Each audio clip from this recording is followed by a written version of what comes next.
and he was really good in 2016. Well, when you look at those two moments, I'm sure there were some voters who did not like that moment. This political opponent clearly saying he'd put his opponent in jail because he doesn't like her. But when you actually look at this, you write in this and say that the key moments that will have the greatest impact on the remaining undecided voters, which is obviously what we're all paying attention to here, are those in which the candidates attack each other in defining ways or undermine the political case that each wants to present to Americans. Viewers will quickly decide whether the accusations are fair and the response is effective. I mean, if you are trying to appeal to these independent, undecided voters Thursday night, what does that look like? Otherwise, it's only 4%. It's only in 3 states, Pennsylvania, Michigan, and Wisconsin. And I'd be asking a rhetorical question, just like Reagan did. Is inflation higher or lower today than it was 4 years ago? Is the border safer or less safe? Do you feel more or less secure if I'm Donald Trump? And if I'm Joe Biden, do you really want to go back to that chaos? Do you really want to go back to, and I'm going to do that for 3 or 4 times, either ask a question or make a statement where you know the public at home is nodding their heads, yes. The problem is Trump wants to own Joe Biden, and he's got no self-control whatsoever. And in Joe Biden's case, he really hasn't figured out how to handle the ex-president, and he's not made the case for his own re-election as well as he could have. The economy is better than people realize. The situation, the legislation that he's passed, they don't know this. And you know what? It's not your fault. It's the president's fault. When you're watching a football game and you're there and you can hear the audience, or you're watching it on TV, or you can see the refs and their calls, when you look at this and there's no audience, for a moment like that, what Trump said about Hillary Clinton, there would have been no reaction to that inside that room if there had been no audience. If there's that, if the mics are being cut off, and maybe we'll still see them talking in the 2 shots but not actually hear them, how much of a difference do you think that'll make? Huge. It's a big deal. These rules do not help Donald Trump. He was so eager to get Joe Biden into a debate that he said yes to anything. If I'd been advising him, I would have said, not this one. Yes, you want to debate him, but not through these rules. You need an audience. And second, he's so... He has no faith in Biden even being able to complete a sentence. So week after week, he made fun of him, and now he's trying to reverse that. Now he's trying to raise expectations. It doesn't work. If you tell people for months, this guy can't complete a sentence. Yeah, with a week to go, and you're saying, exactly. Oh, he's going to be formidable, or this veers, he's going to be jacked up on drugs, was 2020's, oh, he's going to have an earpiece, both ridiculous accusations. The other thing, though, is these 2 men are probably the best-known politicians in U.S. history. To see them go up on the stage, everyone knows everything about them. Is there anything really left to say to change voters' minds, do you think? Not much. 70% of Americans do not want these 2 people. They're upset that it's Joe Biden versus Donald Trump. In the end, I believe we're going to be voting those final undecided voters, not on the candidate they like, but on the candidate they dislike the least. And that's why our democracy is so challenged right now. We're not happy with our choices, so we're trying to vote for the least worst evil. CNN's Jeff Zeleny brings us now this look at how much the United States, the world, and these 2 candidates have changed since they first took the stage. The historic rematch between Joe Biden and Donald Trump is anything but a rerun. A vastly different set of issues are driving this race as the president and former president come face to face for their first debate of the 2024 campaign. 4 years since they shared a stage. You're the worst president America has ever had. Hey, Come on. In 47 months, I've done more than you've done in 47 years, Joe. Feels like an upside-down lifetime ago, back when the coronavirus pandemic was raging. I think masks are okay. You have to understand, if you look, I have a mask right here. I put a mask on, when I think I need it. This is his economy he's shut down.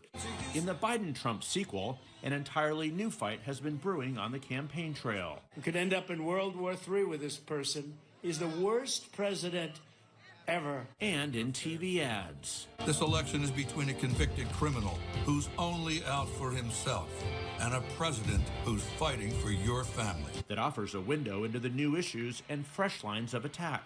A reminder of just how much the country, The world, and yes, they have changed. From an insurrection and all its fallout to a new fight on abortion rights in the wake of the U.S. Supreme Court overturning Roe v. Wade, to Russia's invasion of Ukraine and a war in the Middle East, to the very stark question of America's role in the world.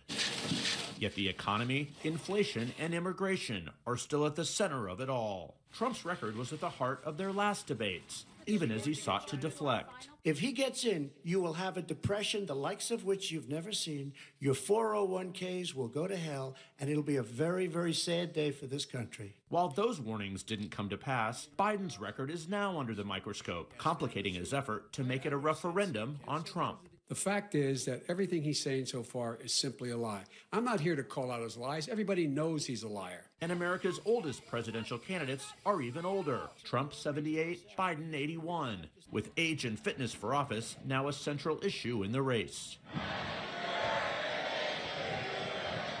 Public opinion for presidents can be punishing. Biden's favorability has fallen 11 points since 2020, with nearly 6 in 10 Americans holding an unfavorable view. Perceptions of Trump have changed less, with more than half still seeing him in an unfavorable light. Televised debates have long been a storied part of presidential campaigns, with history-making moments for candidates. There you go again. Yet this showdown is without parallel. The nation's 45th and 46th presidents, still seeking to define one another in the earliest general election debate in memory, an old duel being fought on new ground.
We're live from Georgia, a key battleground state in the race for the White House. In just moments, the current U.S. president will debate the former U.S. president as their party's presumptive nominees, a first in American history.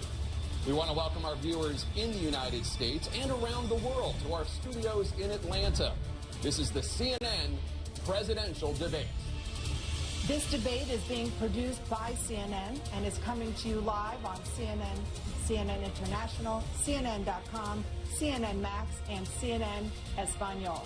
This is a pivotal moment between President Joe Biden and former President Donald Trump in their rematch for the nation's highest office. Each will make his case to the American people with just over 4 months until Election Day.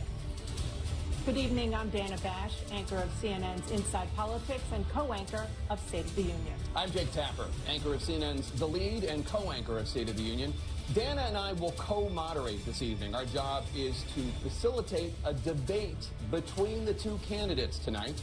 Before we introduce them, we want to share the rules of the debate with the audience at home. Former President Trump will be on the left side of the screen.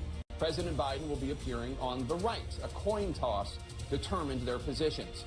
Each candidate will have 2 minutes to answer a question and 1 minute each for responses and rebuttals. An additional minute for follow-up, clarification, or response is at the moderator's discretion. When it's time for a candidate to speak, his microphone will be turned on and his opponent's microphone will be turned off. Should a candidate interrupt when his microphone is muted, he will be difficult to understand for viewers at home. At the end of the debate, each candidate will get 2 minutes for closing statements. There is no studio audience tonight. Pre-written notes, props, or contact with campaign staff are not permitted during the debate.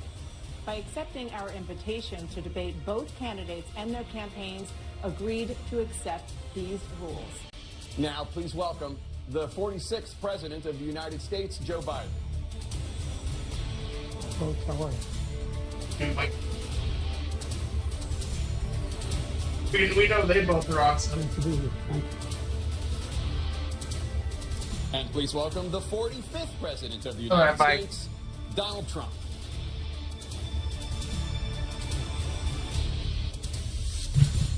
All right, guys. Here we go. There he is. Gentlemen, thanks so much for being here. Let's begin the debate, and let's start with the issue that voters consistently say is their top concern, the economy. President Biden, inflation has slowed, but prices remain high. Since he took office, the price of essentials has increased. For example, a basket of groceries that cost $100 then now costs more than $120. And typical home prices have jumped more than 30%. What do you say to voters who feel they are worse off under your presidency than they were under President Trump? We got to take a look at what I was left when I became president, what Mr. Trump left me. We had an economy that was in free fall. The pandemic was so badly handled.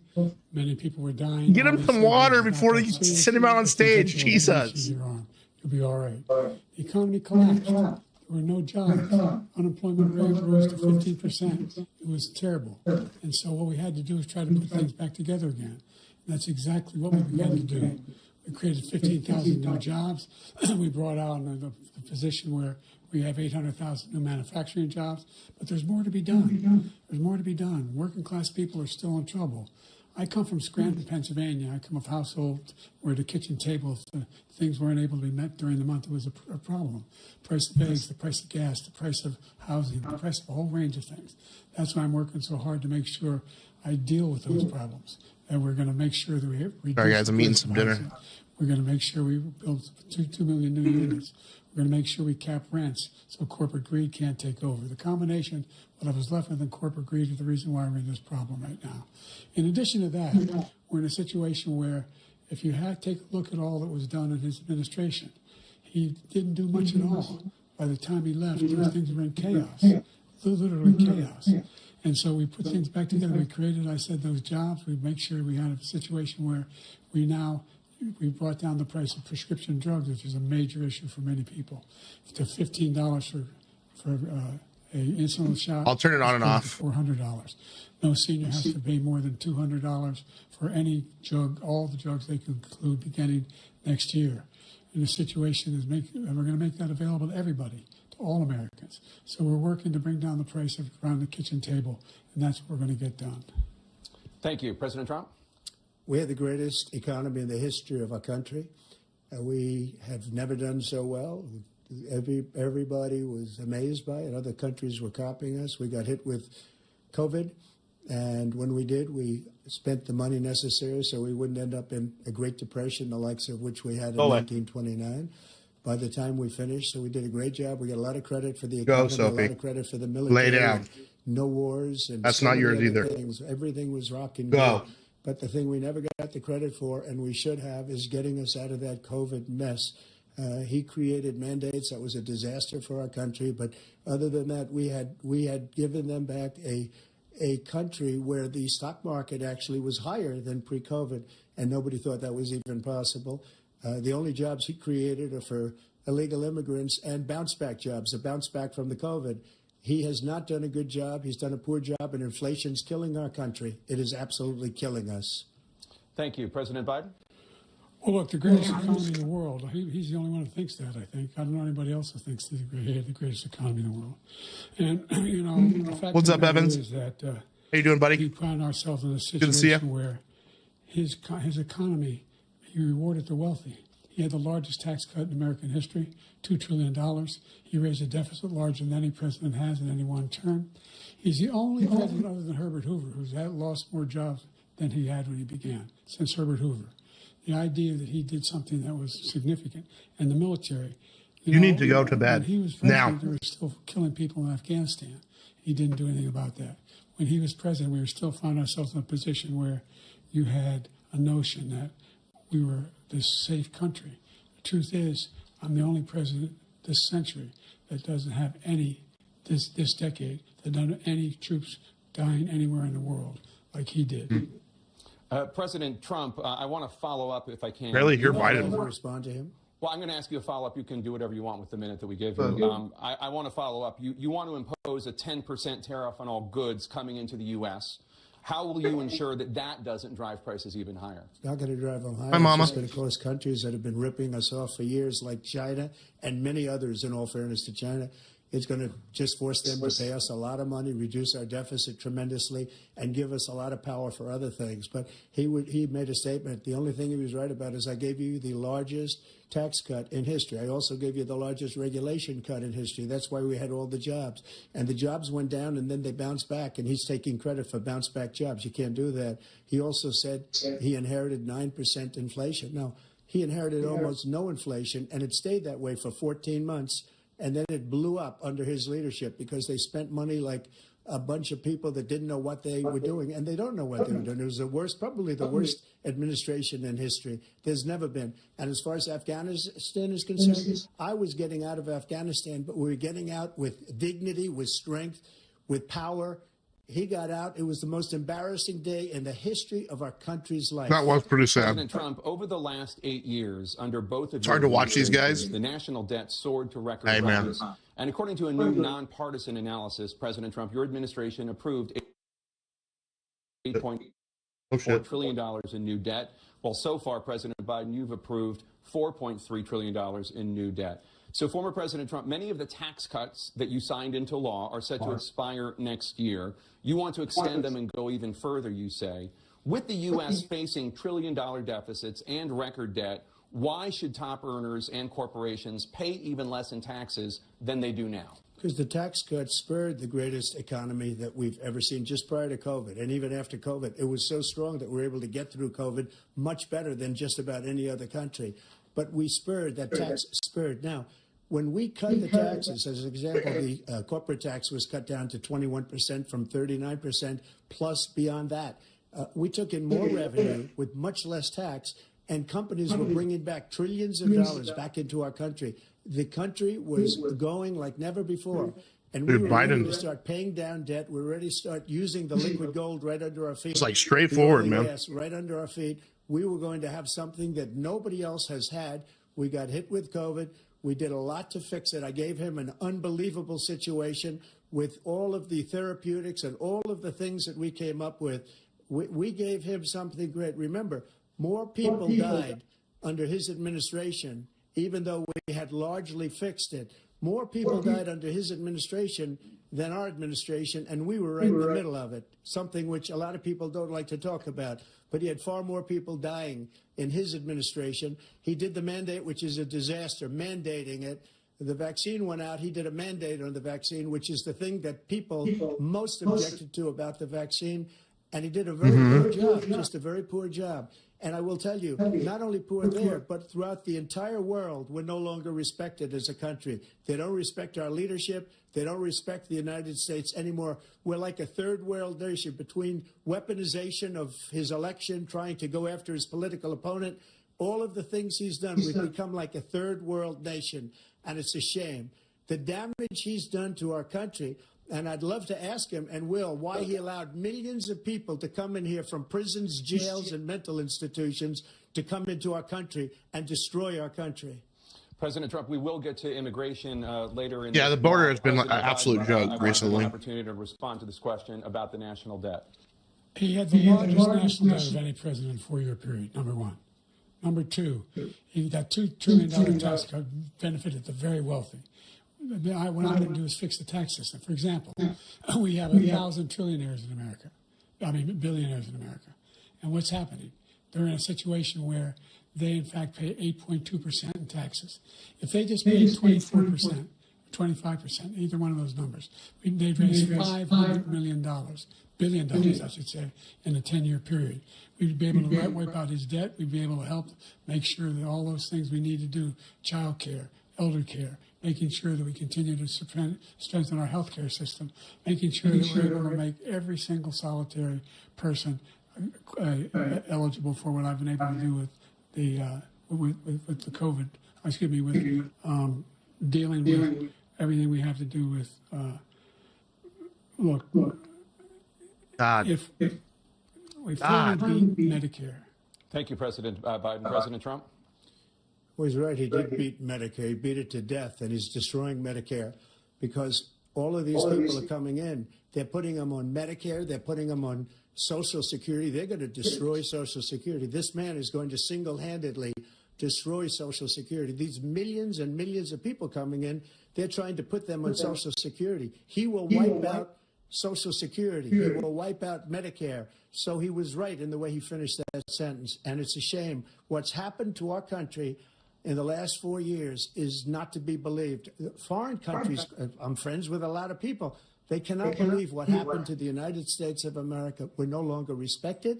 They don't like us. We give them everything they want, and they think we're stupid. They think we're very stupid people. What we're doing for other countries, and they do nothing for us. What this man has done is absolutely criminal. Thank you, President Trump. Dana? This is the first presidential election since the Supreme Court overturned Roe v. Wade. This morning, the court ruled on yet another abortion case, temporarily allowing emergency abortions to continue in Idaho, despite that state's restrictive ban. Former President Trump, you take credit for the decision to overturn Roe v. Wade, which returned the issue of abortion to the states. Correct. However, the federal government still plays a role in whether or not women have access to abortion pills. They're used in about 2/3 of all abortions. As president, would you block abortion medication? First of all, the Supreme Court just approved the abortion pill, and I agree with their decision to have done that, and I will not block it. And if you look at this whole question that you're asking, complex but not really complex. 51 years ago, you had Roe v. Wade, and everybody wanted to get it back to the states. Everybody, without exception. Democrats, Republicans, liberals, conservatives. Everybody wanted it back. Religious leaders. And what I did is I put 3 great Supreme Court justices on the court, and they happened to vote in favor of killing Roe v. Wade and moving it back to the states. This is something that everybody wanted.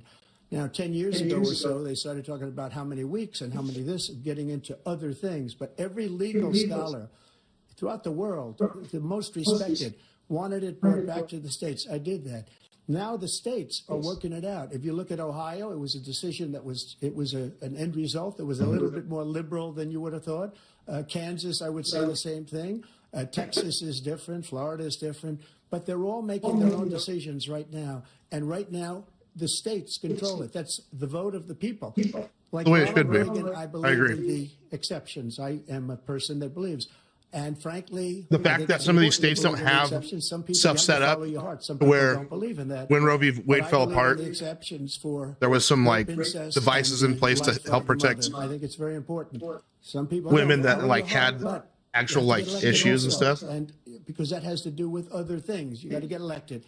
The problem they have is they're radical because they will Gotta be quiet. take the life of a child in the 8th month, the 9th month, and even after birth. After birth, if you look at the former governor of Virginia, he was willing to do this. He said, we'll put the baby aside and we'll determine what we do with the baby, meaning we'll kill the baby. What happened is we brought it back to the states, and the country is now coming together on this issue. It's been a great thing. Thank you. President Biden? It's been a terrible thing, what you've done. The fact is that the vast majority of constitutional scholars supported Roe when it was decided. Supported Roe. And that's this idea that they're all against it is just ridiculous. And this is the guy who says the state should be able to have it. We're in a state where in 6 weeks, you don't even know whether you're pregnant or not, but you cannot see a doctor and have him decide on what your circumstances are, whether you need help. The idea that states are able to do this is a little like saying we're going to turn civil rights back to the states, that each state have a different rule. Look, there's so many young women who have been, including a young woman who just was murdered, and he went to the funeral. The idea that she was murdered by an immigrant coming in, they talk about that. But here's the deal: there's a lot of young women who are being raped by their in-laws, by their spouses, brothers and sisters, it's just ridiculous, and they can do nothing about it. And they try to arrest them when they cross state lines. Thank you. There have been many young women murdered by the same people he allows to come across our border.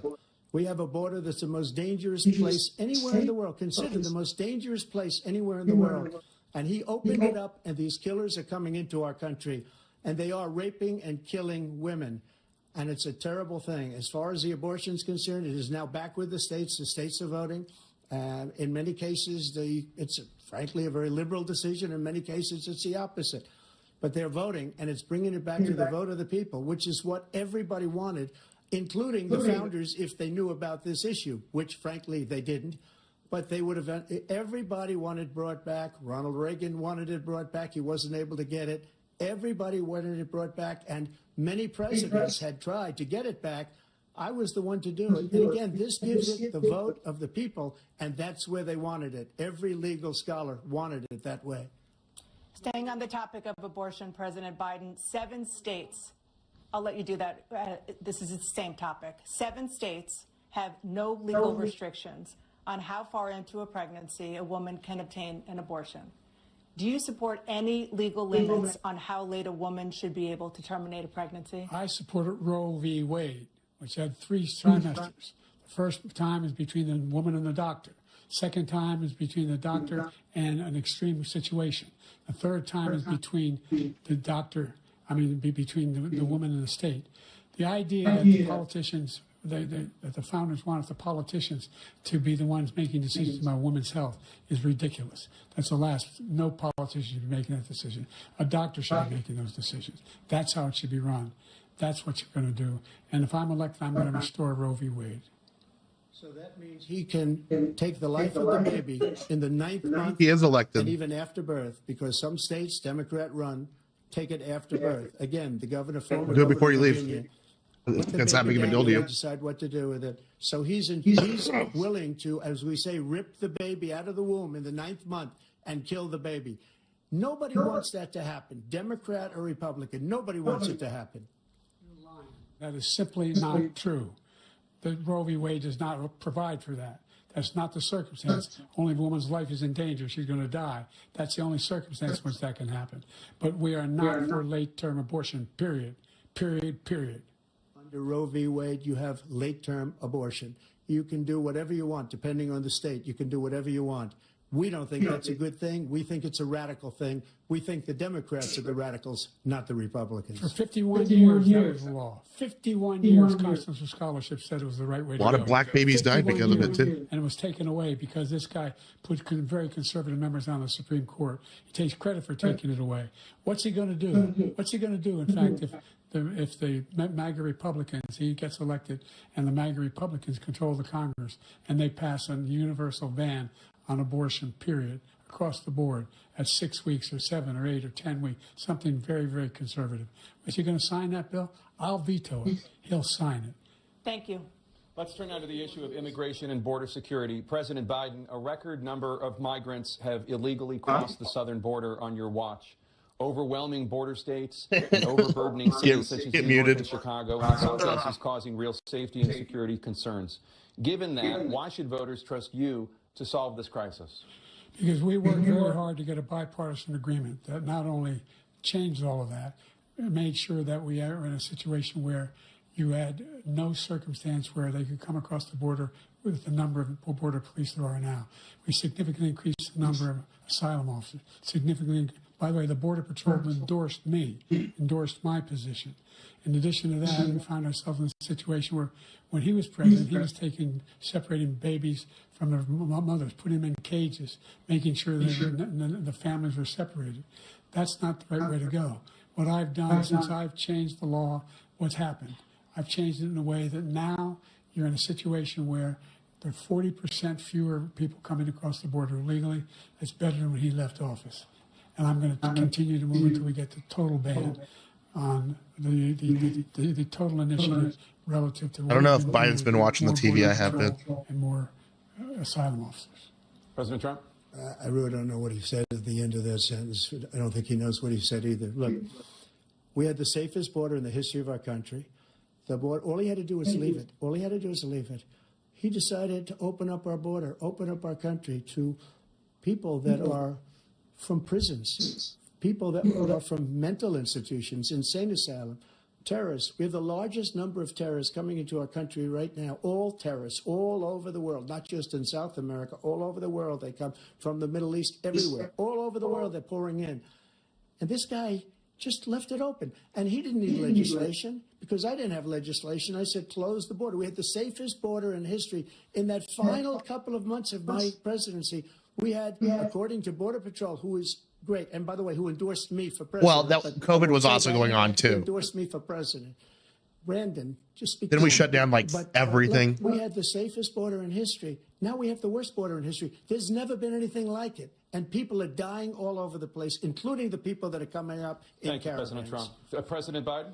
The only terrorist who's done anything crossing the border is one who came along and killed three, under his administration, killed an Al-Qaeda person come in his administration, killed three American soldiers, That's the only terrorist that's there.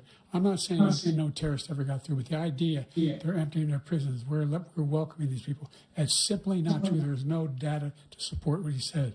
Once again, he's exaggerating, he's lying.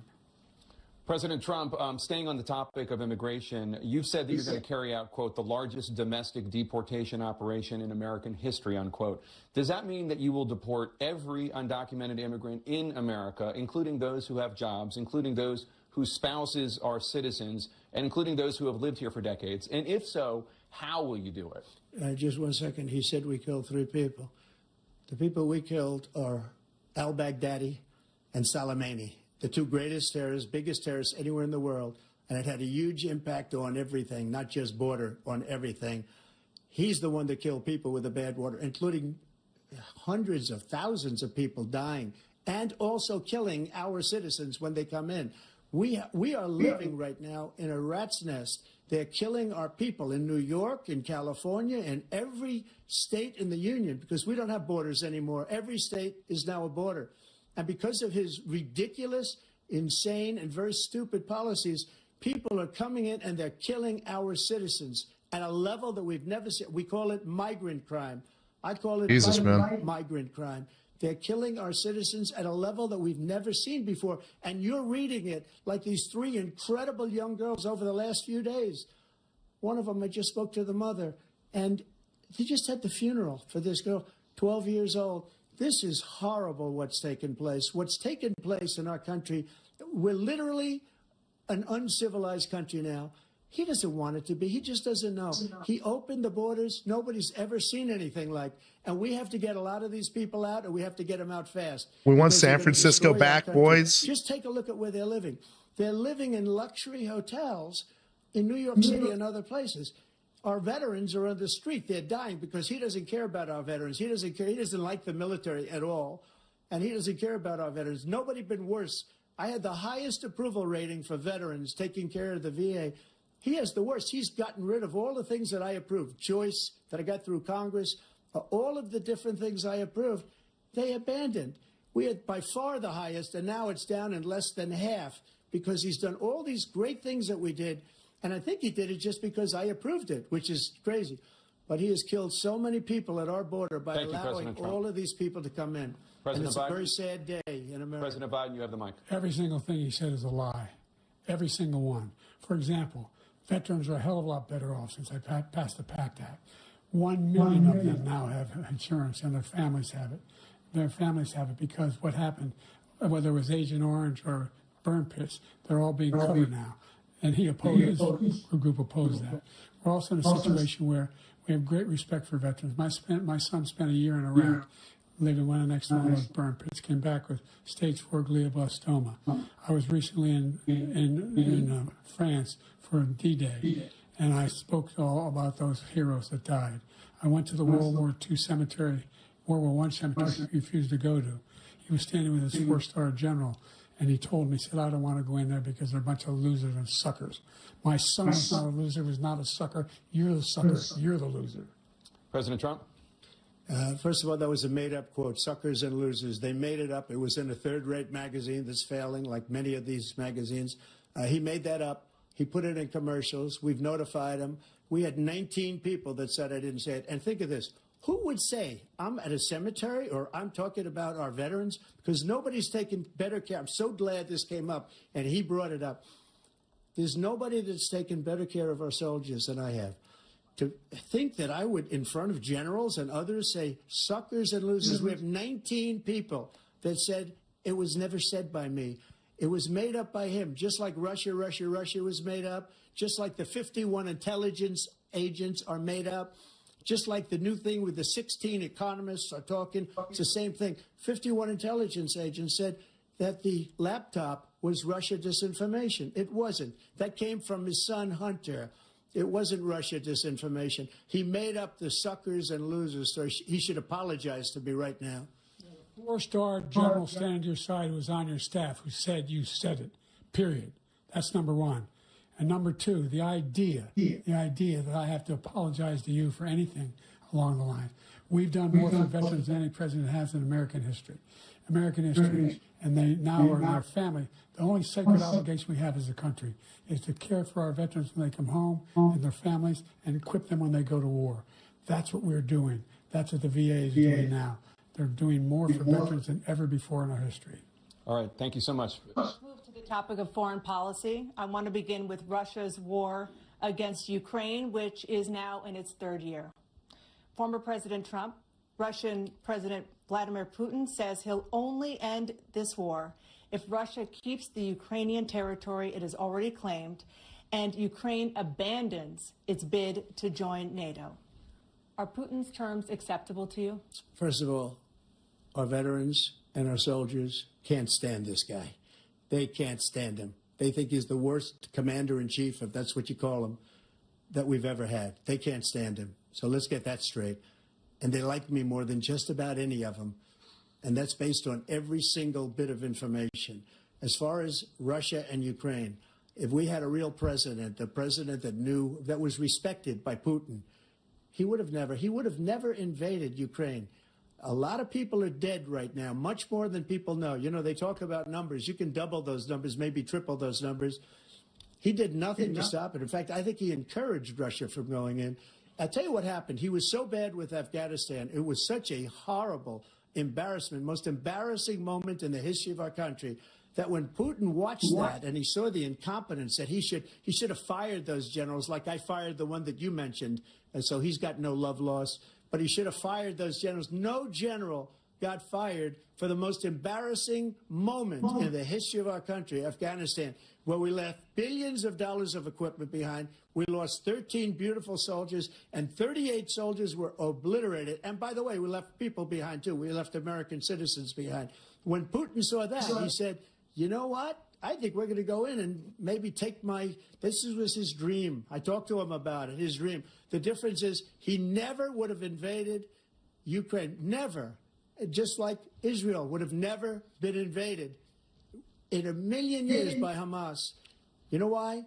Because Iran was broke with me. I wouldn't let anybody do business with them. They ran out of money. They were broke. They had no money for Hamas. They had no money for anything. No money for terror. That's why you had no terror at all during my administration.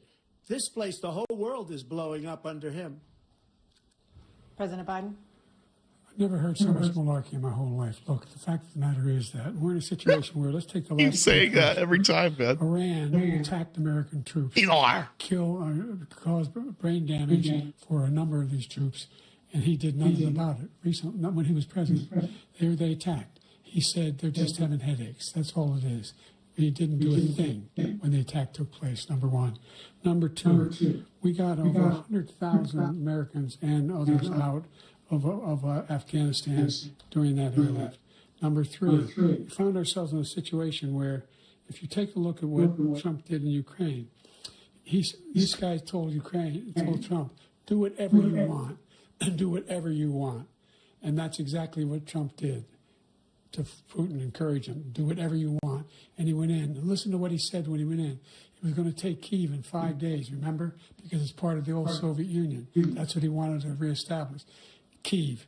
And he, in fact, didn't do it at all. He wasn't able to get it done. And they've lost thousands and thousands of troops, 500,000 troops. President Trump, I never said that. For 1 minute, I just want to go back to my original question, which is, are Putin's terms acceptable to you? Keeping the territory in Ukraine? No, they're not acceptable. But look, this is a war that never should have started. There's an We have a echo. leader Okay, in thanks, this Mom. war. He led everybody along. He's given $200 billion now or more to Ukraine. He's given $200 billion. That's a lot of money. I don't think there's ever been anything like it. Every time Could be better now. Zelensky comes to this country, he walks away with $60 billion. He's the greatest salesman ever. And I'm not knocking him. I'm not knocking anything. Thanks for letting me know. I'm saying the money that we're spending on this war, and we shouldn't be spending, it should have never happened. I will have that war settled between Putin and Zelensky as president-elect before I take office on January 20th. I'll have that war settled. People being killed so needlessly, so stupidly, and I will get it settled, and I'll get it settled fast before I take office. Biden, you have a minute. I actually believe him. I think that he can probably get that taken care He's of. killed thousands and thousands of people. And he has made one thing clear. There's one He thing that wants Trump to hasn't been. It's been a reestablish warmonger. part of the He hasn't been real about Not just war. the peace. He wants all of Ukraine. That's what he wants. And then do you think he'll stop there? Do you think he'll stop when if he takes Ukraine? I like his What do you think ideas happens of to making Poland? What do you deals. think Belarus. What do you think happens to those NATO countries? And so if you Instead want of, a war, like, you ought to find out what he's gonna do, 500,000 because Russians if in fact dead. he does what he says and walks away. By the way, all that money we give Ukraine are from weapons we make here in the United States. We give them the weapons, not the money at this point. And our NATO allies have produced as much. Yeah, we know. We're just making funding the for weapon Ukraine as people we here have. rich. That's why we're strong. Thank you. Moving on to the Middle East. In October, Hamas attacked Israel, Gotta be a little rich, I killing more guess. than 1,000 people and taking hundreds of hostages. Among those held and thought to still be alive are 5 Americans. Israel's response has killed thousands of Palestinians and created a humanitarian crisis in Gaza. President Biden, you've put forward a proposal to resolve this conflict, but so far Hamas has not released the remaining hostages, and Israel is continuing its military offensive in Gaza. So what additional leverage will you use to get Hamas and Israel to end the war? You have 2 minutes. Number one, everyone from the United Nations Security Council straight through to the G7 to the Israelis and Netanyahu himself have endorsed the plan I put forward. Which has 3 stages to it. The first stage is trade the hostages for a ceasefire. Second phase is a ceasefire with additional conditions. The third phase is the end of the war. The only one who wants the war to continue is Hamas. Number one, they're the only ones standing out. We're still pushing hard to get them to accept. In the meantime, what's happened? In Israel, we're finding the only thing I've denied Israel was 2,000-pound bombs. They don't work very well in populated areas. They kill a lot of innocent people. We're providing Israel with all the weapons they need and when they need them. And by the way, I'm the guy that organized the world against Iran when they had a full-blown intercontinental ballistic missile attack on Israel. No one was hurt. No one Israeli was accidentally killed, and it just stopped. We saved Israel. We are the biggest producer of support for Israel of anyone in the world. And so there are 2 different things. Hamas cannot be allowed to be continued. We continue to send our experts and our intelligence people as to how they can get Hamas like we did bin Laden. You don't have to do it. And by the way, they've been greatly weakened, Hamas, greatly weakened, and they should be. They should be eliminated. But you've got to be careful for using certain weapons among population centers. Just going back to Ukraine for 1 second. Okay. We have an ocean separating us. Good reason. The European nations together have spent $100 billion, or maybe more than that, less than us. Why doesn't he call them and say, you got to put up your money like I did with NATO? I got them to put up hundreds of billions of dollars. The Secretary General of NATO said Trump did the most incredible job I've ever seen. They wouldn't have any. They were going out of business. We were spending almost 100% of the money was paid by us. He didn't do that. He's getting all. You got to ask these people to put up the money. We're over $100 billion more spent, and it has a bigger impact on them because of location, because we have an ocean in between. You got to ask them. As far as Israel and Hamas, Israel's the one that wants to go. He said the only one that wants to keep going is Hamas. Actually, Israel is the one, and you should let him go and let him finish the job. He doesn't want to do it. He's become like a Palestinian, but they don't like him because he's a very bad Palestinian. He's a weak one. President Biden, do you have a minute? I've never heard so much foolishness. This is a guy who wants to get out of NATO. You're going to stay in NATO? He's going to pull out of NATO. The idea that we have, our strength lies in our alliances as well. It may be a big ocean, but we're ever able to avoid a war in Europe, a major war in Europe?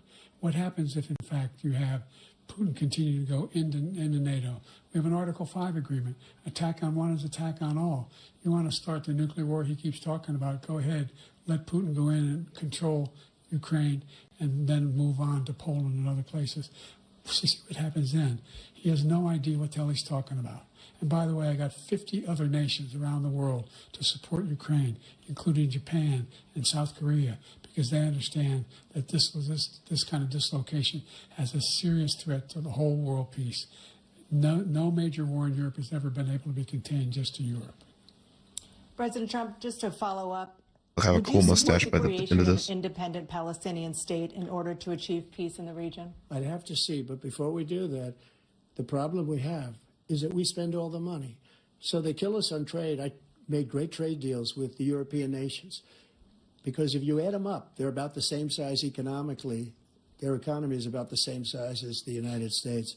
And they were no cars, they don't want anything that we have, but we're supposed to take their cars, their food, their everything, their agriculture. I changed that. But the big thing I changed is they don't want to pay. And the only reason that he can play games with NATO is because I got them to put up hundreds of billions of dollars. I said, and he's right about this, I said, no, I'm not going to support NATO if you don't pay. They asked me that question, would you guard us against Russia at a very secret meeting of the 28 states at that time, nations at that time? And they said, no, if you don't pay, I won't do that. And you know what happened? Billions and billions of dollars came flowing in the next day and the next months. But now we're in the same position. We're paying everybody's bills.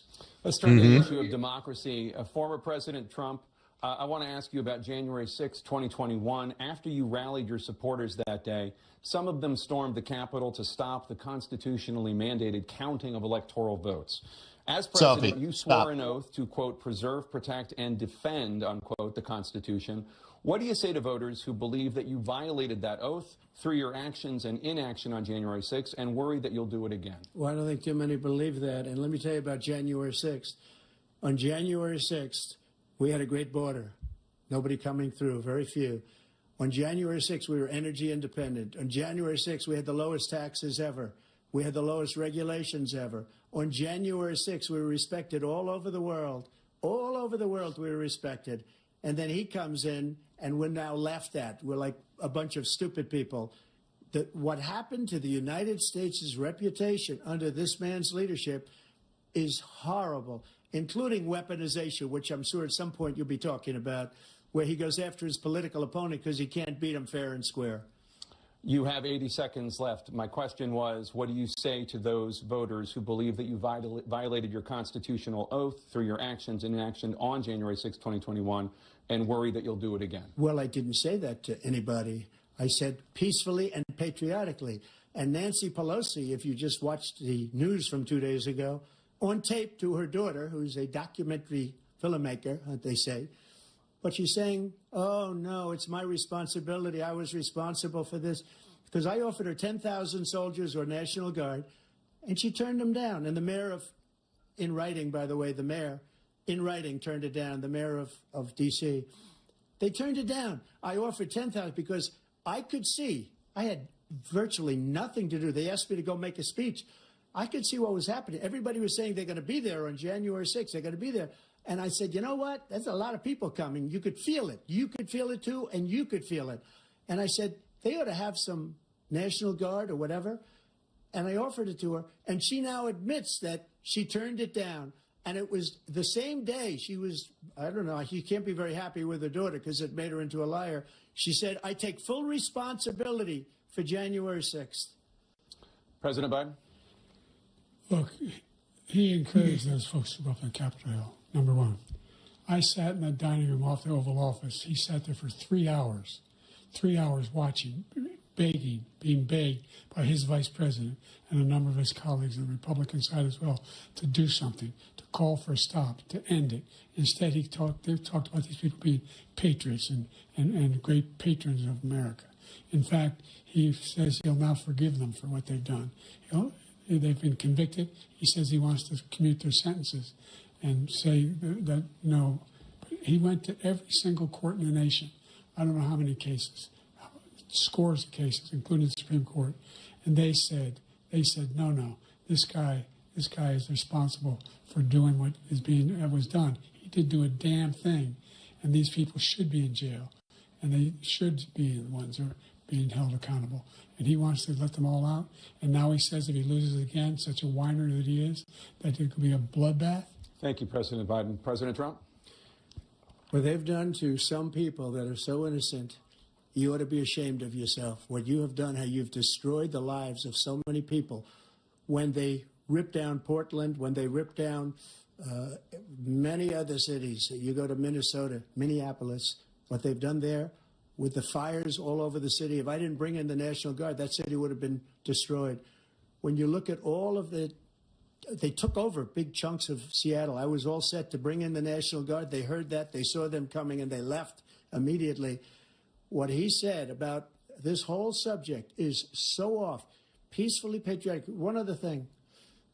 The Unselect Committee, which is basically two horrible Republicans that are all gone now, out of office, and Democrats, all Democrats, they destroyed and deleted all of the information they found because they found out we were right. We were right. And they deleted and destroyed all of the information. They should go to jail for that. If a Republican did that, they'd go to jail. Thank you, President Trump. President Biden, I want to give you a minute. The only person on this stage is a convicted felon is the man I'm looking at right now. And the fact of the matter is, what he's telling you is simply not true. The fact is that there was no effort on his part to stop what was going on up in Capitol Hill. And all those people, every one of those who were convicted, turned over desks, turned them over statues. The idea that those people are patriots? Come on. When I asked him the first two debates we had, first time around, I said, will you denounce the Proud Boys? He said, no, I'll tell them to stand by. The idea he's refusing, will you denounce these guys? Will you denounce the people we're talking about now? Why does he need to denounce the Proud Boys? Capitol? What are you going to do? I'm going to give you the Proud Boys are just like a group of guys that don't masturbate. After a jury convicted you of 34 it's like their big thing. Month, you said if reelected, you would, quote, have every right to go after, unquote, your political opponents. You just talked about members of the Select Committee on January 6th going to jail. Your main political opponent is standing on stage with you tonight. Can you clarify exactly what it means about you feeling you have every They're right not to a go terrorist after your group. political opponents? Well, I said my retribution is going to be success. We're going to make this country successful again, because right now it's a failing nation. My retribution is going to be success. But when he talks about a convicted felon, his son is a convicted felon at a very high level. His son is convicted, going to be convicted probably numerous other times. Should have been convicted before, but his Justice Department let the statute of limitations lapse on the most important things. But he could be a convicted felon as soon as he gets out of office. Joe could be a convicted felon with all of the things that he's done. He's done horrible things. All of the death caused at the border, telling the Ukrainian people that we're going to want $1 billion or you change the prosecutor.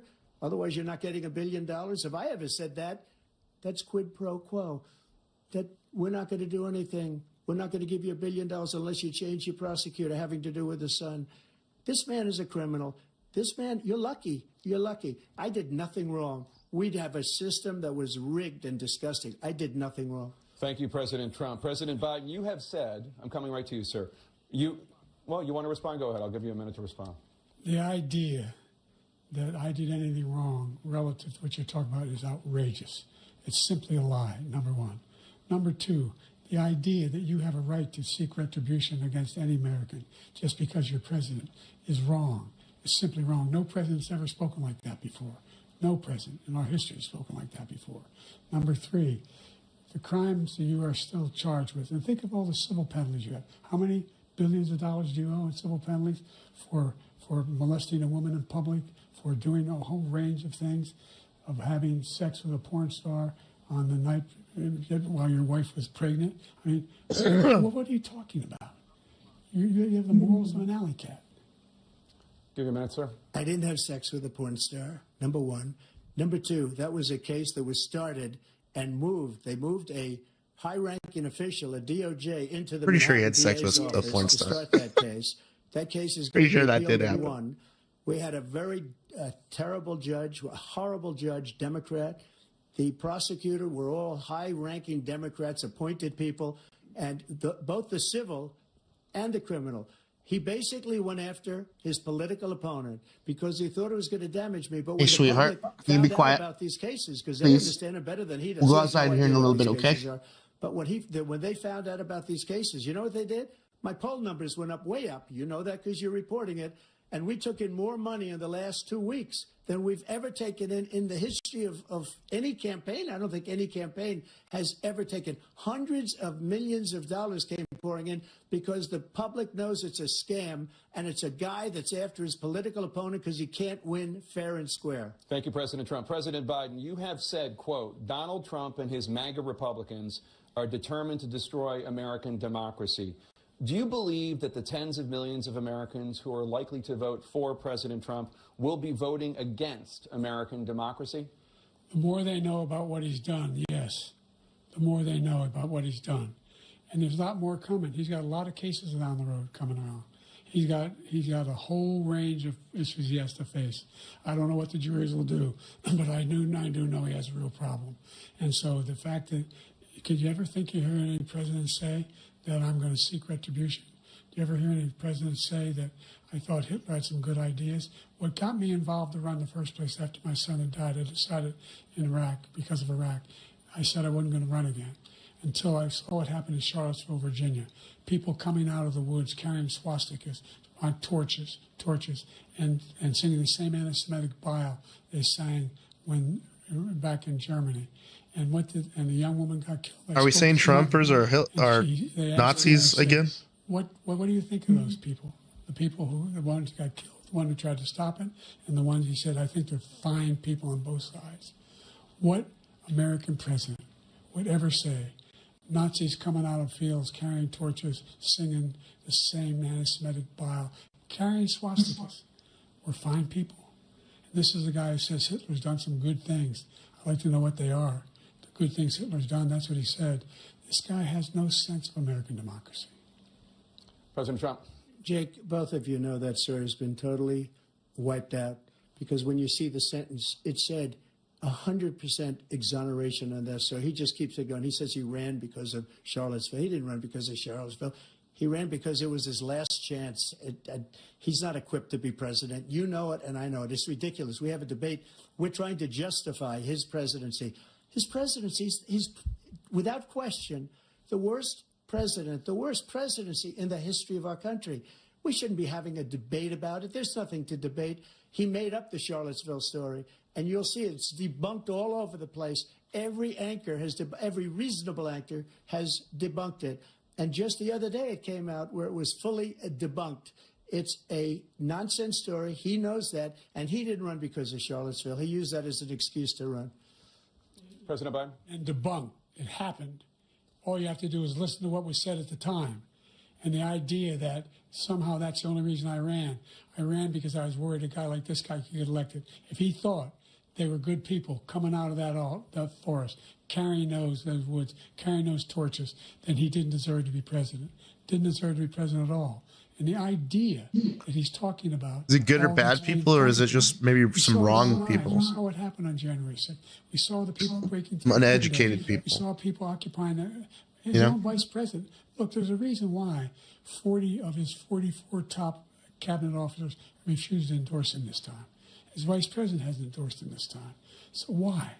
Why? They know him well. They serve with him. Why are they not endorsing him? Thank you, President Biden. We're going to be right back with more from the CNN presidential debate.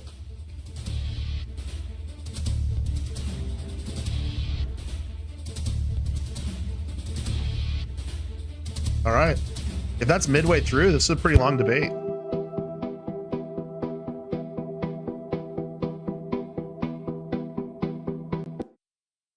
Oh, man. Wow, there's quite a few of you guys watching with me. I appreciate everybody stopping by and hanging out. You know, as much as a lot of us don't want to really have to listen or watch this type of stuff, it is interesting. It is history. It is people that are in charge of a lot of money within our own lives, and you know, I think it's a okay thing to have somewhat of a opinion on, or at least be in the know of. I remember I used to ask my dad who the most famous person in the world was, and he used to tell me the president. Hey Ryan, hey Ryan, how you doing, man? I'm glad you decided to stop by and hang out, dude.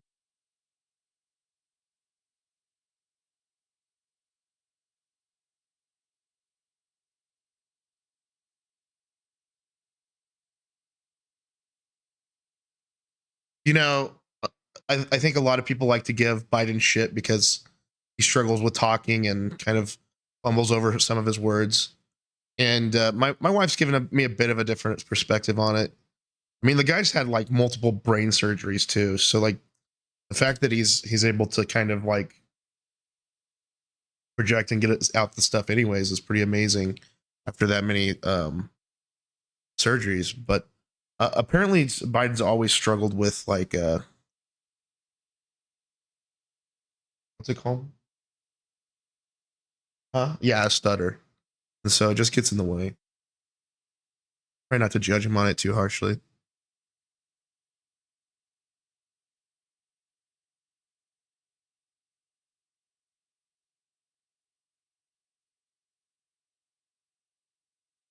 Living the dream. Nice, Ryan. I'm glad to hear that. Ryan, do I know you in real life? I feel like I know a guy named Ryan Russell.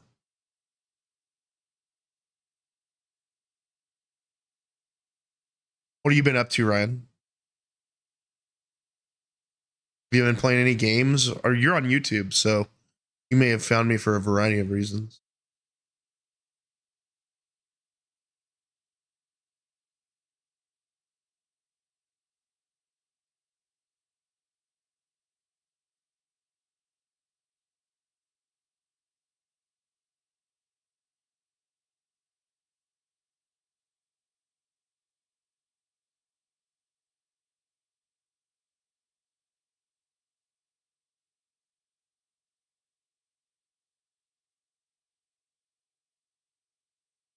Working at the moment and listening to the debate. Nice. No worries, dude. No, don't feel like you need to rush. Rush. You're good. I'm glad you're getting some downtime at work to watch the debate. All right, I think we're going back in.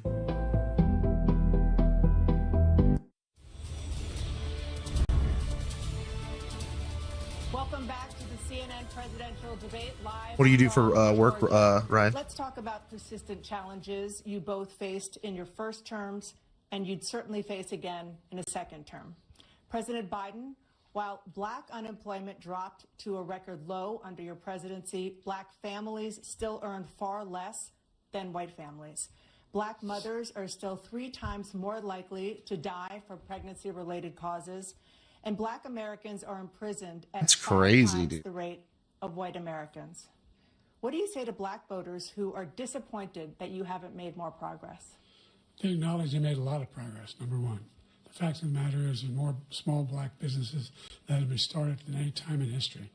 Number two, the wages of black unemployment is the lowest level it's been in a long, long time. Number three, we're trying to provide housing for black Americans and dealing with the segregation that exists among these corporations that collude to keep people out of their houses. And in addition to that, we find that the impact on his child plus, yeah, I'm sure it is. What's up, Arrow? Relative to child care is incredibly difficult. When we did the first major piece of legislation in the past, I was able to reduce black child care costs. I cut them in half. We got to make sure we provide for child care costs. We got to make sure, because when Dude, you that's provide awesome, Ryan. childcare protections, What a great gig. increase economic growth because more people can be in the job market. So there's more to be done, considerably more to be done. But we've done a great deal so far, and I'm not letting up, and they know it. You have 49 seconds left. What do you say to black voters who are disappointed with the progress so far? I say I don't blame them for being disappointed. Inflation is still hurting them badly. For example, I provided for the idea that any black family, first-time home buyer, should get a $10,000 tax credit to be able to buy their first home so they can get started. I made sure that we're in a situation where all those black families and those black individuals who provided had to take out student loans that were ballooning, that if they were engaged in nursing, doctor, and anything having to do with volunteerism. If they Why aren't we doing this for bills all 10 kids? years on their student debt, all the rest was forgiven after 10 years. Millions have benefited from that. And we're going What about like Vietnamese kids that don't have anything? Thank you. You're giving them $10,000 for a He house? caused the inflation. He's blaming inflation, and he's right. It's been very bad. He caused the inflation, and it's killing black families and Hispanic families and just about everybody. It's killing people. They can't buy groceries anymore. They can't. You look at the cost of food where it's doubled and tripled and quadrupled. They can't live. They're not living anymore. He caused this inflation. I gave him a country with essentially no inflation. It was perfect. It was so good. All he had to do is leave it alone. He destroyed it with his Green New scam and all this money that's being thrown out the window. He caused inflation. As sure as you're sitting there, the fact is that his big kill on the black people is the millions of people that he's allowed to come in through the border. They're taking black jobs now, and it could be 18, it could be 19, and even 20 million people. They're taking black jobs, and they're taking Hispanic jobs, and you haven't seen it yet, but you're going to see something that's going to be the worst in our history. Thank you. President Biden? There was no inflation when I became president. You know why? The economy was flat on its back. 15% unemployment. He decimated the economy.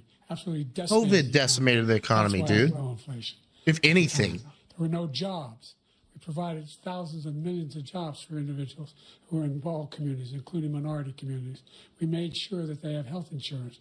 We have covered, if the ACA has increased, I made sure that they're $8,000 per person in a family to get written off for health care. But this guy wants to eliminate that. They tried 50 times. He wants to get rid of the ACA again, and they're going to try again if they win.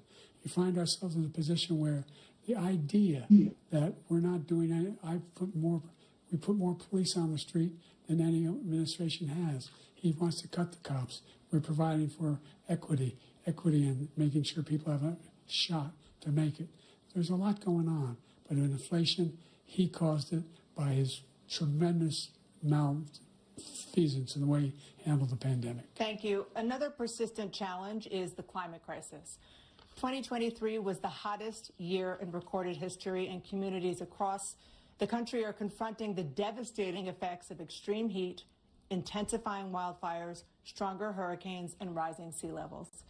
Former President Trump, you've vowed to end your opponent's climate initiatives, but will you take any action as president to slow the climate crisis? Well, let me just go back to what he said about the police, how close the police are to him. Almost every police group in the nation from every state is supporting Donald J. Trump. Almost every police group. And what he's done to the black population is horrible, including the fact that for 10 years he called them super predators. Nice, Ryan. You're on the computer now, dude. You can't forget that. Super predators was his name, and he called it to them for 10, and they've taken great offense at it, and now they see it happening. But when they see what I did for criminal justice reform and for the historically black colleges and universities, where I funded them and got them all funded, and the opportunity zones with Tim, as you know, Tim Scott was incredible. He did a great job, great senator from South Carolina. He came to me with the idea, and it was a great idea. It's one of the most successful economic development acts ever in the country, opportunity zones. And the biggest beneficiary are blacks. And that's why we have the best numbers with them in maybe ever. They're saying ever. I read this morning where ever, the best numbers. He's lost much of the black population because he's done a horrible job for black people. He's also done a horrible job for Hispanics. But wait till you see these millions of people. You digging the pouring into our blinking country, lights in the they're gonna take background? jobs. My And wife it's put those up already for me, started. man. And you haven't seen They're anything a yet. nice It's a ambience to disaster. the stream, I 48 think. seconds left, President Trump. Will you take any action as president to slow the climate crisis? So I want absolutely immaculate clean water, and I want absolutely clean air, and we had it. We had H2O. We had the best numbers ever, and we were using all forms of energy, all forms, everything. And yet, during my 4 years, I had the best environmental numbers ever. And my top environmental people gave me that statistic just before I walked on the stage, actually. I don't know where the hell he's been. The idea that anything he said is true. I've passed the most extensive climate The world's change been burning since I was born. in history. We find ourselves Probably since my grandma was born. Probably for her grandma too. I came up with $15 billion for HBCUs, historic black universities and colleges. Just because up they there don't have- steaming away. They don't have the kind of contributors that they have to build these laboratories and the like. Any black student is capable in college of doing any white student can do. They just have the money. But now TikTok would have you think the Leviathan was coming. We're in a situation where the idea that he is claiming to have done something that had. So Ryan, I don't actually do that much political stuff. I'm usually just playing games or cooking or doing that type of stuff on my stream. But I will cover some of this type of stuff as it comes. Each 1.5 degrees Celsius at any one point where there's no way back. The only existential threat to humanity is climate change. And he didn't do a damn thing about it. He wants to undo all that I've done. The Paris Accord was going to cost us $1 trillion, and China nothing, and Russia nothing, and India nothing. It was a ripoff of the United States. And I ended it because I didn't want to waste that money because they treated us horribly. We were the only ones. It was costing us money. Nobody else was paying into it. And it was a disaster. Cooking? Oh, my specialty. Ooh, I think my wife would probably say my chicken pasta would be my specialty. But I've never made that for stream. I should do that. Destroying all of our medical programs because the migrants coming in, they want everybody. And look, I have the biggest heart on the stage. I guarantee you that. And I want to take care of people. But we're destroying our country. They're taking over our schools, our hospitals, and they're going to be taking over Social Security. He is destroying Social Security, Medicare, and Medicaid. The idea is that we, in fact, we were the only ones of consequence who were not members of the Paris Accord.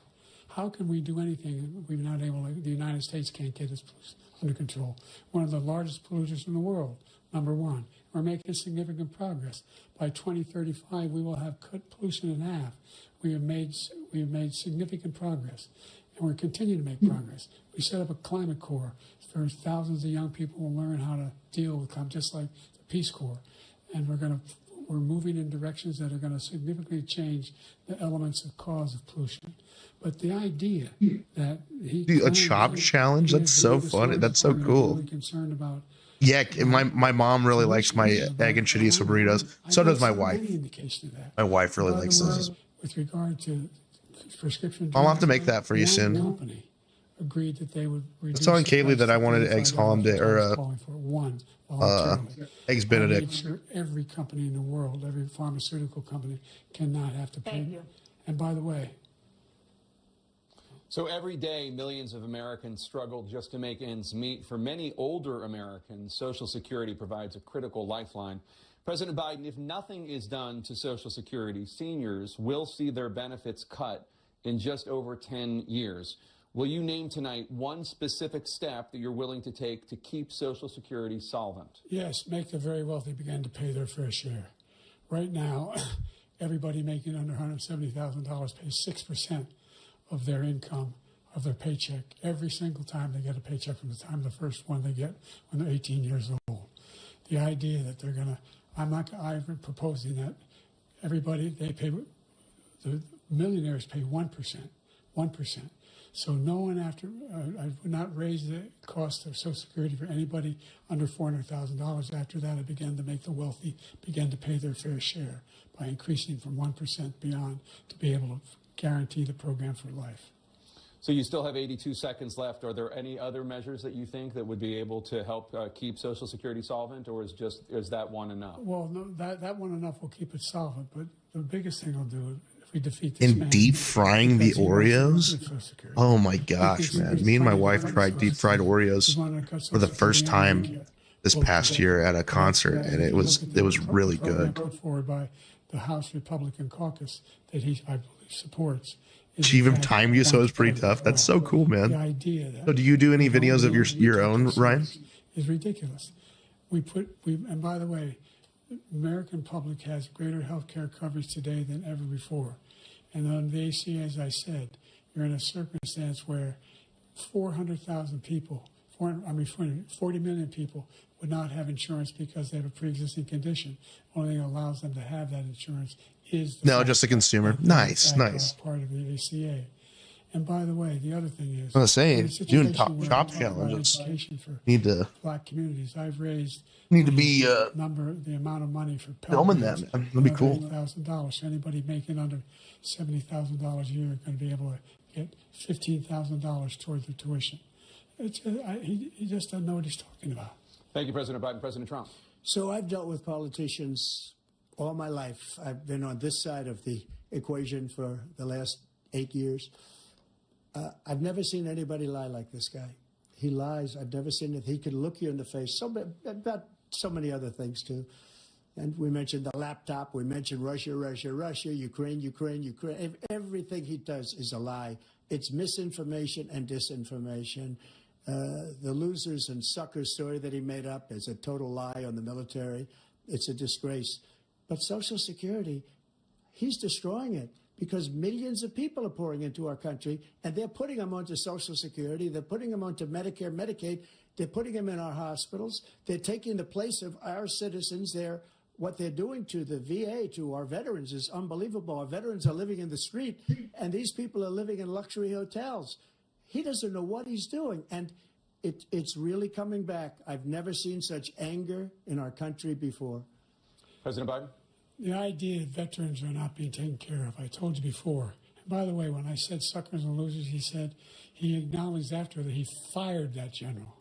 That general got fired because he's the one who acknowledged that that's what he said. He was the one standing with Trump when he said it, number one. Number two, the idea that we're going to be in a situation where all these millions and millions, the way he talks about it, illegal aliens are coming into the country and taking away our jobs. There's a reason why we have the fastest growing economy in the world, the reason why we have the most successful economy in the world. We're doing better than any other nation in the world.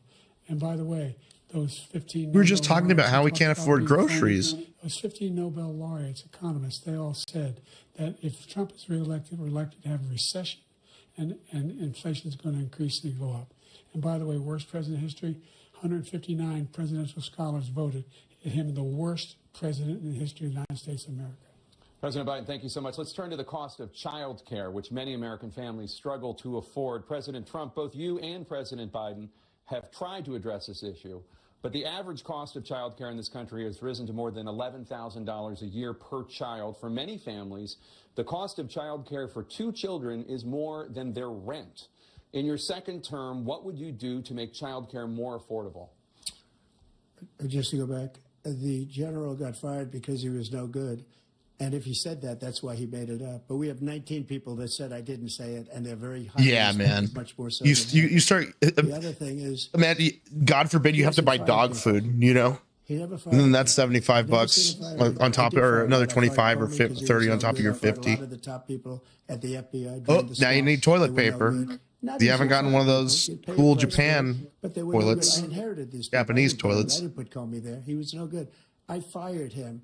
This guy hasn't fired anybody. He never fires. He should have fired every military man that was involved with the Afghanistan horror show, the most embarrassing moment in the history of our country. He didn't fire. Did you fire anybody? Did you fire anybody that's on the border, that's allowed us to have the worst border in the history of the world? Did anybody get fired for allowing 18 million people, many from prisons, many from mental institutions? Did you fire anybody that allowed our country to be destroyed? Joe, our country is being destroyed as you and I sit up here and waste a lot of time on this debate. This shouldn't be a debate. He is the worst president. He just said about me because I said it. But look, he's the worst president in the history of our country. He's destroyed our country. Now all of a sudden he's trying to get a little tough on the border. He came out with a exactly, nothing, dude. a nothing deal. And it Nice. reduced it a little bit. Based in Sam's, dude. We don't have a Costco either. It's insignificant. He wants open borders. He wants our country to either be destroyed or he wants to pick up those people as voters. And I don't think we just can't let it happen. If he wins this election, our country doesn't have a chance, not even a chance, of coming out of this rut. We probably won't have a country left anymore. That's how bad it is. He is the worst in history by far. Thank you, President Trump. President Biden? We're the most admired country in the world. We're the United States of America.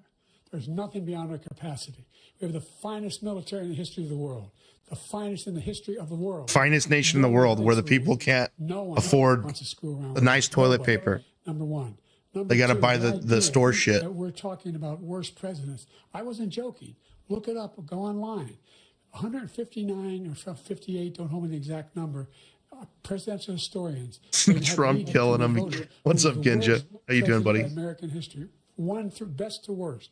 They said he was the worst in all of American history. That's a fact. I'm in New Mexico, Russell. Conjecture. He can argue they're wrong, but that's what they voted. The idea that he is doing anything to deal with child care, he did for virtually nothing to child care. We should significantly increase the child care tax credit. We should significantly increase the availability of women and men or single parents to be able to go back to work. And we should encourage businesses to have. Thank you, President Biden. President Trump, the question was about what would you do to make child care more affordable, if you want to take your minute.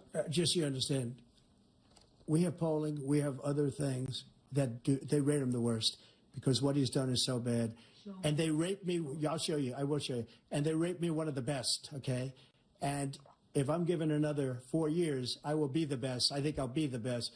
Nobody's ever created an economy like us. Nobody ever cut taxes like us.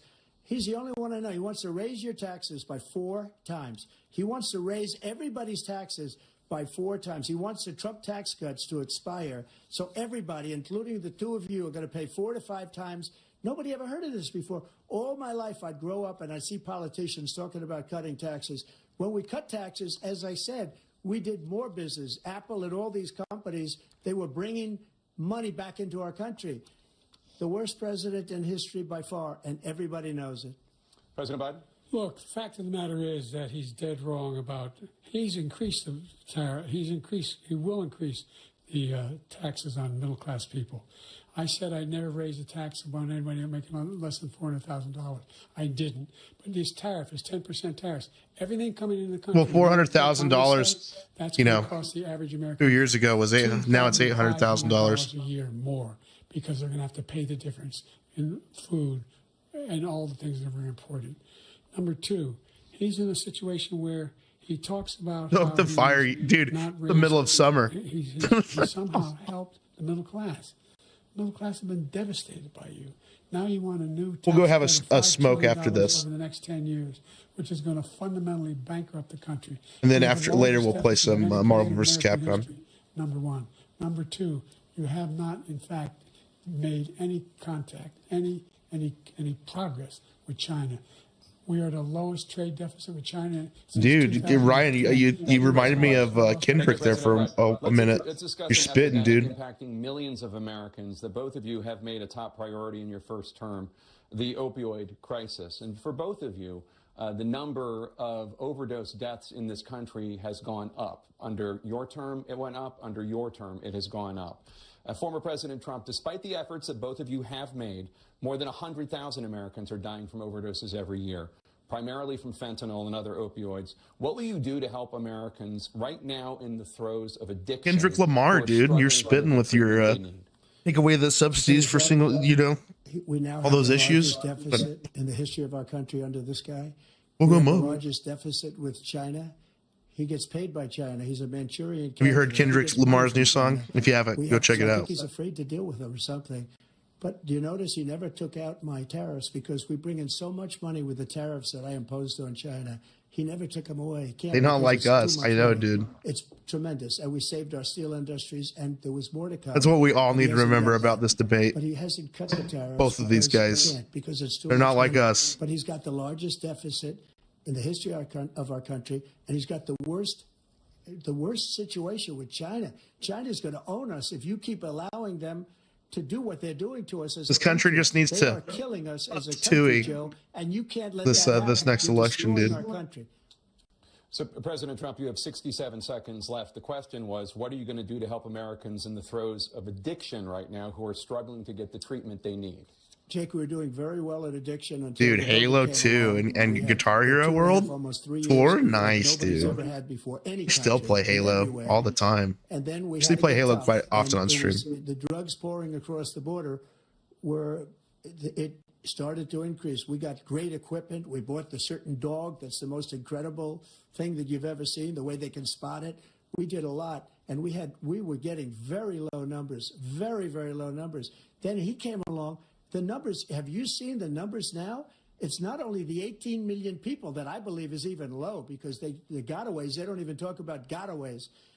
But the numbers of the amount of drugs and human trafficking in If women. you guys want to see some across our crazy border, stuff the worst thing I've about ever like the seen. streets of some of these And bigger numbers that cities nobody's ever seen in under him, California because the border's so bad. and The places number of drugs that coming are across stricken our by border like now drug is the largest stuff, we've ever this had by fentanyl far. shit. President Trump, thank you. It's President Biden. scary, man. Andrew Fentanyl Culligan, and Channel 5 byproducts of News. fentanyl went down for a Look it while. up. And I wanted to make sure we use the machinery that can detect fentanyl. These big machines that roll over everything that comes across the border. And it costs a lot of money. That was part of this deal we put together, this bipartisan deal. More fentanyl machines, more be able to detect drugs, more numbers of agents, more numbers of all the people at the border. And when we had that deal done, he called his Republican colleagues and said, don't do it. It's going to hurt me politically. No, he never argued it's not a good bill. It's a really good bill. We need those machines. We need those machines. And we're coming down very hard in every country in Asia in terms of precursors for fentanyl. And Mexico is working with us to make sure they don't have the technology to be able to put it together. That's what we have to do. We need those machines. Thank you, President Biden. President Trump, and again, the question is about Americans in the throes of addiction right now, struggling to get the treatment they need. Yeah, yeah. Because it's desperate. LA is pretty depressing, man. He ended Remain in Mexico. He ended catch I have and some release. family that Ended lived catch in and release in Mexico, San not Francisco catch for and quite a release time. here. We And have so they many say things it's that just we have done. nothing like it Five used to be. negotiations with Mexico, and I got it all for nothing. It's just like when you have a hostage. We always pay $6 billion for a hostage. Every time we say it's a hostage. Now we have a hostage, a Wall Street Journal reporter. I think a good guy. And he's over there because Putin is laughing at this guy, probably asking for billions of dollars for the reporter. I will have him out very quickly as soon as I take office. Before I take office, I said by literally as soon as I win the election, I will have that reporter out. He should have had him out a long time ago. But Putin's probably asking for billions and billions of dollars because this guy pays it every time. We had 2 cases where we paid $6 billion for 5 people. I got 58 people out, and I paid essentially nothing. Thank you, President Trump. Dana? Let's turn to concerns that voters have about each of you. President Biden, you would be 86 at the end of your second term. How do you address concerns about your capability So he's to 82 handle at the the toughest moment. job in the world well into your 80s? Well, first of all, I spent half my career being criticized being the youngest person in politics. I was the second youngest person ever elected to the United States Senate, and now I'm the oldest. This guy's 3 years younger and a lot less competent. I think that just look at the record. Look at what I've done. Look how I've turned around the horrible situation he left me. As I said, 15 million new jobs, 800,000 manufacturing jobs, more investment in America, over billions of dollars in private investment in enterprises that we are growing. By the way, we brought an awful lot of people. Well, the whole idea of computer chips. We used to have 40% of the market. We invented those chips, and we lost it because he was sending people to find the cheapest jobs overseas and to bring home a product. So I went to South Korea. I convinced Samsung to invest billions of dollars here in the United States. And guess what? Those fabs, they call them, that to build these chips. Those fabs pay over $100,000. You don't need a college degree for them. And there's billions, about $40 billion already being invested and being built right now in the United States, creating significant jobs. Yeah, of course, Russell. Thanks for stopping by, dude. Hopefully there's some content on my page that you can enjoy, other than just the stream. The idea that somehow we are this failing country. I never heard a president talk like this before. We're the envy of the world. Name me a single major country president who wouldn't trade places with the United States of America for all our problems and all our opportunities. We're the most progressive country in the world in getting things done. We're the strongest country in the world. We're a country in the world who keeps our word, and everybody trusts us, all of our allies, and those who he. I don't know about all that. Kim Jong-un, we sent love letters to, and Putin, etc. They don't want to screw around with us. Thank you.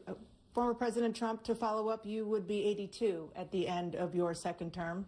What do you say to voters who have concerns about your capability? Hey, thanks, Ryan. Appreciate it, dude. I took 2 tests, cognitive tests. I aced them, both of them. I also stream on Twitch if you're ever on Twitch, buddy. I'd like to see him take one, just one, a real easy one. Like go through the first 5 questions. He couldn't do it. But I took 2 cognitive tests. I took physical exams every year. And, you know, we knock on wood wherever we may have wood, that I'm in very good health. I just won 2 club championships, not even senior, 2 regular club championships. To do that, you have to be quite smart, and you have to be able to hit the ball a long way. And I do it. He doesn't do it. He can't hit a ball 50 yards. He challenged me to a golf match. He can't hit a ball 50 yards. I think I'm in very good shape. I feel that I'm as in good a shape as I was 25, 30 years ago. Actually, I'm probably a little bit lighter, but I'm in as good a shape as I was years ago. I feel very good. I feel the same. But I was willing to take a cognitive test. And you know what? If I didn't do well, I aced them. Dr. Ronnie Jackson, who's a great guy when he was White House doctor. And then I took another one, a similar one. And one of them said they'd never seen anybody ace them. Thank you. President Biden? You can see he is 6'5" and only 223 pounds, or 235 pounds. Well, you said 6'4", 200. Well, anyway, that's what anyway, just take a look at what he says he is. Come on, guys. Look at what he is. Look, I'd be happy to have a driving contest with him. I got my handicap. Dude, let's get the drivers out, dude. Down to a 6. Driver. Come on. Top golf. Carry your own bag. Get both these guys a good hamburger and let them go. He's the 6 handicap of all. I was at 8 handicap. Dude, these 2 started like battling out in golf. That'd be sick. I've seen you swing. I know you swing. Let's not act like children. President Trump, we're going to turn Let's not act like children. to a specific concern that voters have about you. Will you pledge tonight that once all legal challenges have been exhausted, that you will accept the results of this election, regardless of who wins, and you will say right now that political violence in any form is unacceptable? Well, I shouldn't have to say that, but of course I believe that. It's totally unacceptable. And if you would see my statements that I made on Twitter at the time, and also my statement that I made in the Rose Garden, you would say it's one of the strongest statements you've ever seen. In addition to the speech I made in front of, I believe, the largest crowd I've ever spoken to, and I will tell you, nobody ever talks about that. They talk about a relatively small number It's of funny they're debating about golf. And in many I know, cases, dude. ushered in by the police. I don't think Biden does that much golf, though. Her responsibility. At least I haven't heard about it. Maybe he does, you know. But the answer is white old man. You know, you got to kind of have some golf. And I want that more. I bet. And I'll tell you something. I wish he was a great president because I wouldn't be here right now. I hope to. I'd be at one of my many places enjoying myself. I wouldn't be under indictment because I wouldn't have been his political opponent because he indicted me because I was his opponent. I wish he was a great president. I would rather have that. I wouldn't be here.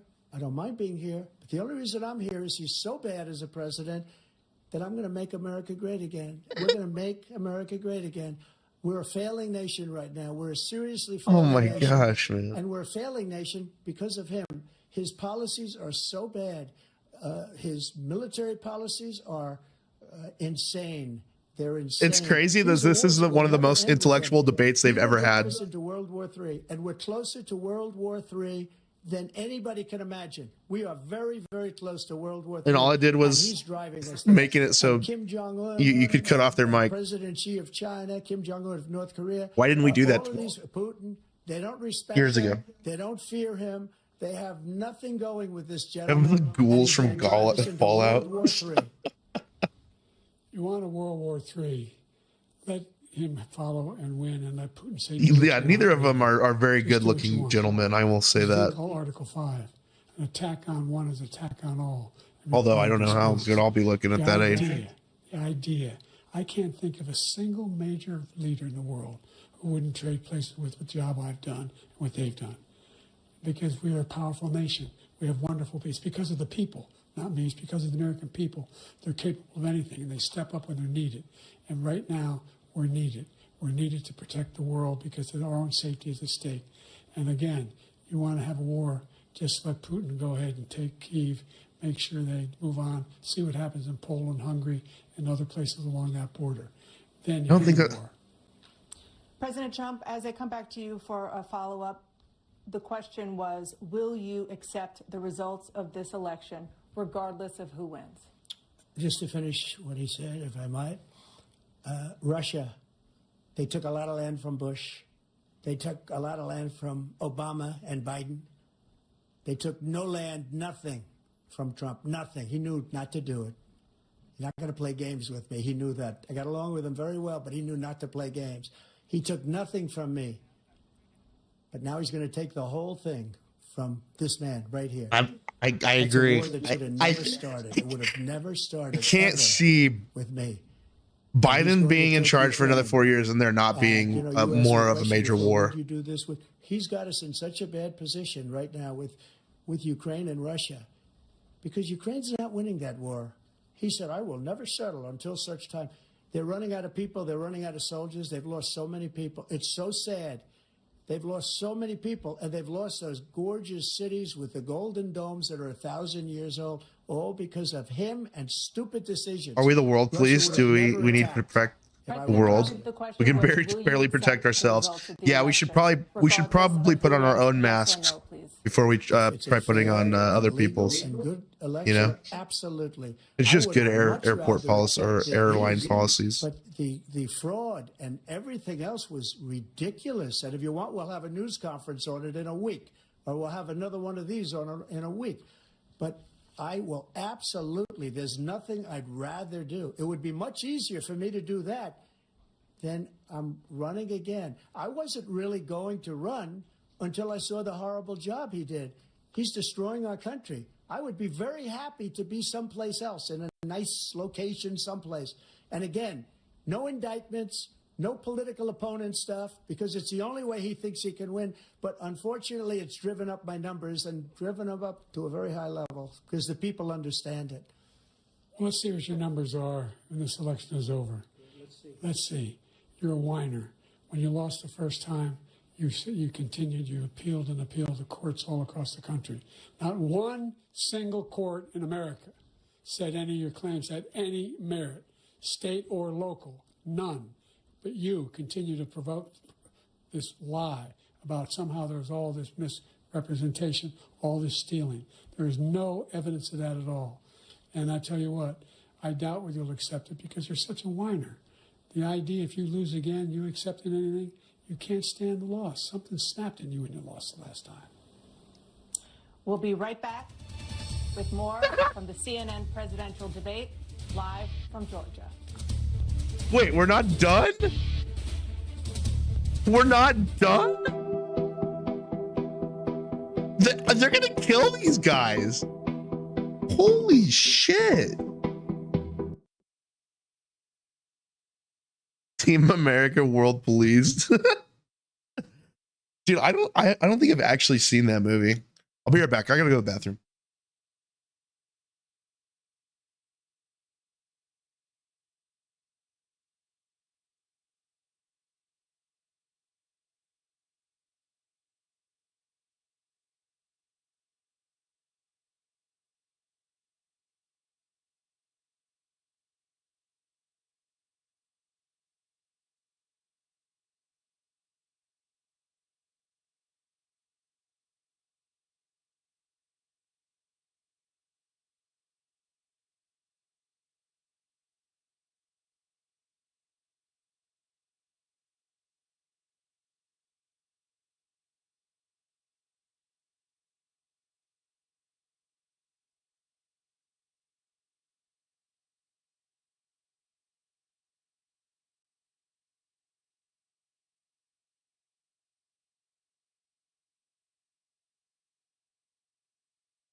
should be back momentarily.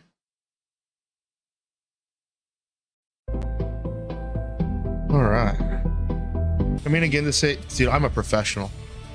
It is now time for the candidates to deliver their closing statements. Oh yeah, South Park's too good. Oh, it's like South Park. You, President Biden, you have 2 minutes. We've made significant progress. Dude, Genja's going off. From the debacle that was left by President Trump in his last term. We find ourselves in a situation where, number one, we have to make sure that we have a fair tax system. I ask anyone out there in the audience or anyone out watching this debate, do you think the tax system is fair? The fact is that I said nobody. So he has 2 minutes. $400,000 had a single penny increase in their taxes, and will not. And if I'm reelected, that'll be the case again. But this guy has increased your taxes because of the deficit. Number one, he's increased inflation because of the debacle he left after the way he handled the pandemic. And he finds himself in a position where he now wants to tax you more by putting a 10% tariff on everything that comes into the United States. How can he blame the inflation on Trump? When, for example, he wants They're to the one that decided to print all the money. The ability of Medicare to for us to be able to negotiate drug prices with the big pharma companies. Well, guess what? We got it down to $35 for insulin instead of $400. No more than $2,000 for every senior, no matter how much prescription they need. You know what that did? That reduced the federal debt by $160 billion over 10 years because the government doesn't have to pay the exorbitant prices. I'm going to make that available to every senior all along, or it's happening now, and everybody in America. He wants to get rid of that. I'm going to make sure that we have child care. We're going to significantly increase the credits people have for child care. I'm going to make sure we do something about what we're doing on lead pipes and all the things that are causing health problems. Doesn't credit like increase inflation? We're going to continue to fight to bring down inflation and give people a break. Like it just means people can't afford to. 2 minutes for your closing statement. Like so many politicians, this man is just a complainer. He said, we want to do this, we want to do that, we want to get rid of this tax, that tax. But he doesn't do anything. He doesn't do, all he does is make our country jihad by allowing Jesus. Millions and millions of people to pour in. Our military doesn't respect him. We look like fools in Afghanistan.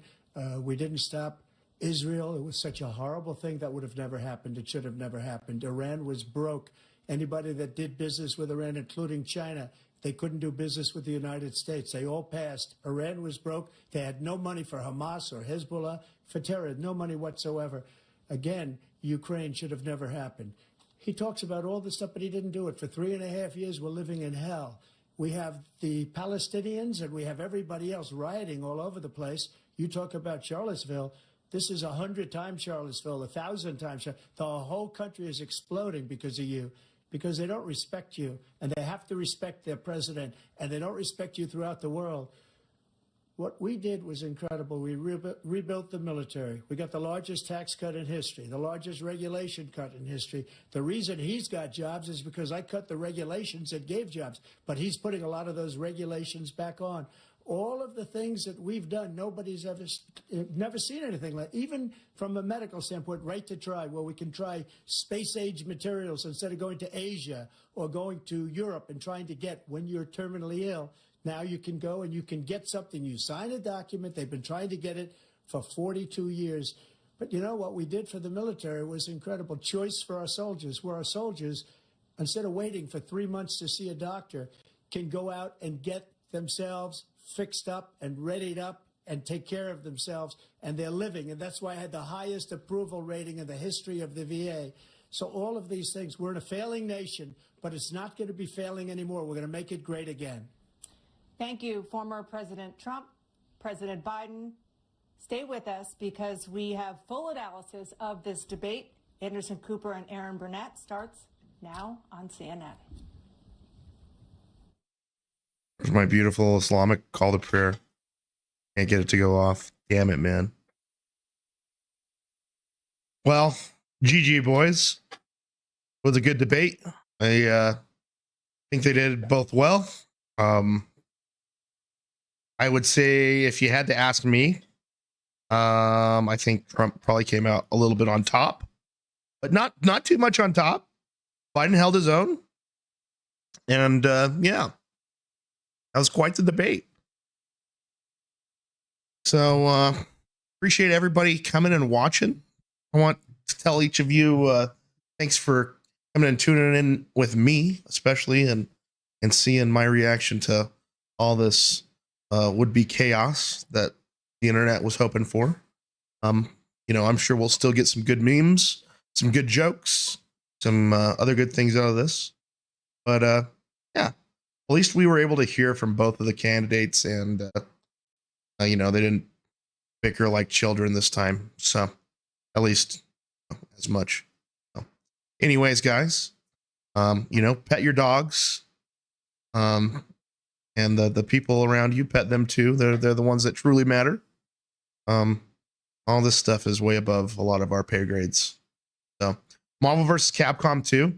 I'm actually going to take a little break. I'm going to turn off the stream, go hang out with my wife for just a little bit, and then I will be back on with Genja if he's awake here in a little bit, and we'll play some more Marvel vs. Capcom 2. I do need to take a little break and hang out with wife for just a bit. Appreciate everybody that came to watch. Bye. Goodbye. You'll be up. All right, dude. Sounds good. It was nice meeting everybody that came to watch. A lot of people watching on X, by the way, guys. Good to see you guys watching over there. I'm a big Elon fan. I think his cars are pretty cool. He's sent some rockets to space. He's gotten to way further in Diablo 4 than I ever did, which I don't know if that's actually a compliment. That might be actually the craziest thing he's ever done. But